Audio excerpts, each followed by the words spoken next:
টিয়কত প্ৰাৰ্থিত্বক লৈ টনাজোৰা বিবুদ্ধিত সাধাৰণ ভোটাৰ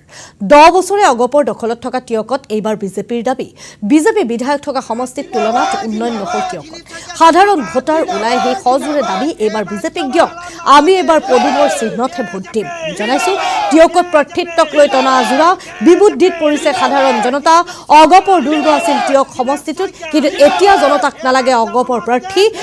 সমষ্টিটো বিজেপিৰ হাতত এৰি দিবলৈ এইদৰে উলাই আহিছে ৰাজপথলৈ তেওঁলোকে জনাইছো যে দাবী তুলিছে বিজেপিৰ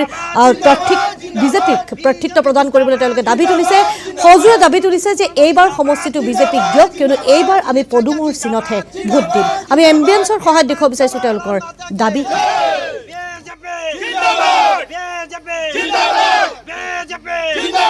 হিমন্ত বিশ্ব শৰ্মা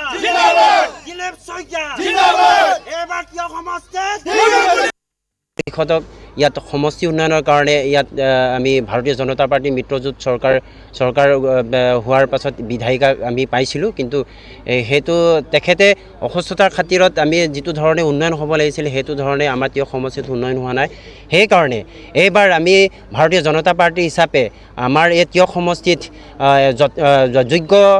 কেণ্ডিডেট এজনক আমাৰ টিয়ক সমষ্টিত টিকেট দি আমাৰ সমষ্টিত উন্নয়নৰ ক্ষেত্ৰত সহায় কৰিব বুলি বা আমাক আগবঢ়াব বুলি আমাৰ মাননীয় মুখ্যমন্ত্ৰী মহোদয়গৰাকীক আহ্বান জনাইছোঁ আৰু আমাৰ অসম প্ৰদেশৰ ভাৰতীয় জনতা পাৰ্টি অসম প্ৰদেশৰ সভাপতি দিলীপ শইকীয়া তেখেতকো অনুৰোধ জনাইছোঁ এবাৰ ৰাইজে আশা কৰিছে যে ভাৰতীয় জনতা পাৰ্টি অৰ্থাৎ পদুমফুলত সৰ্বাধাৰণ ৰাইজে ভোট দি জয়যুক্ত কৰিব বুলি বা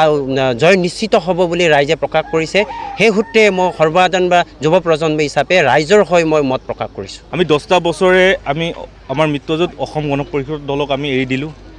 এৰি দি চালোঁ আমি ইয়াত আমাৰ ৰাইজৰ কোনো উন্নয়ন নাই হোৱা সেইকাৰণে আমাক এইবাৰ 10টা বছৰ যেনেকৈ ইহঁতক এৰি দিলোঁ আমাক এই 5টা বছৰ আমাৰ বিজেপিক লাগে আমাৰ টিয়কখন আমাক বিজেপি লাগে 5টা বছৰ আমাক টিয়কখন এৰি দিবৰ কাৰণে আমাৰ সন্মানীয় মাননীয় মুখ্যমন্ত্ৰী হিমন্ত বিশ্ব শৰ্মাক আৰু আমাৰ ৰাজ্যিক সভাপতি দিলীপ শইকীয়া ডাঙৰীক আমি কাটৰে অনুৰোধ জনাইছোঁ আমাক টিয়কখন একবাৰৰ কাৰণে 5টা বছৰৰ কাৰণে আমাক টিয়কখন পদুমফুললৈ দিয়ক আমি এইবাৰ পদুমফুল হৈ টিয়কখন আমি জিকাই লৈ আহিম আমি পদুমফুল আমি নিশ্চয়